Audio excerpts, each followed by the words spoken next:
Hello everyone, আসসালামু আলাইকুম। কেমন আছেন সবাই? আশা করি সবাই অনেক ভালো আছেন। আজকে ছোট্ট একটা রেসিপি নিয়ে আপনাদের মাঝে চলে আসলাম।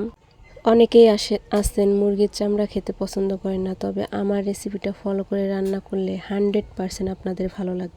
তো চলে যাই মূল রেসিপিতে। প্রথমে তেল দিয়ে দিয়েছি, তারপরে জিরা ফোড়ন, তারপরে গরম মশলা, 2টা এলাচ, একটু 2 টুকরা দারচিনি, তারপরে পেঁয়াজ কুচি দিয়ে সুন্দর করে ভাজা ভাজা করে নেব। ভাজা ভাজা হয়ে আসলে আদা রসুন বাটা দিয়ে একটু পানি দিয়ে সুন্দর করে কষিয়ে নেব। মরিচ গুঁড়ো, হলুদ গুঁড়ো, তারপরে ধনিয়া গুঁড়ো, লবণ এগুলো দিয়ে সুন্দর করে কষিয়ে নিয়ে তারপরে দিয়ে দেব কুটে রাখা সেই আলুগুলো, যেগুলো ধুয়ে পরিষ্কার করে রেখেছিলাম, সেগুলো দিয়ে কিছুক্ষণ নাড়াচাড়া করে তারপরে দিয়ে দেব অবশেষে সেই মুরগির চামড়াগুলো দিয়ে সুন্দর করে ভাজা ভাজা করে নেব। যে মুরগির চামড়া থেকে যে পানিটা আসবে সেই পানি দিয়ে ভাজা ভাজা হয়ে যাবে। আমি এক্সট্রা কোনো পানি ব্যবহার করব না।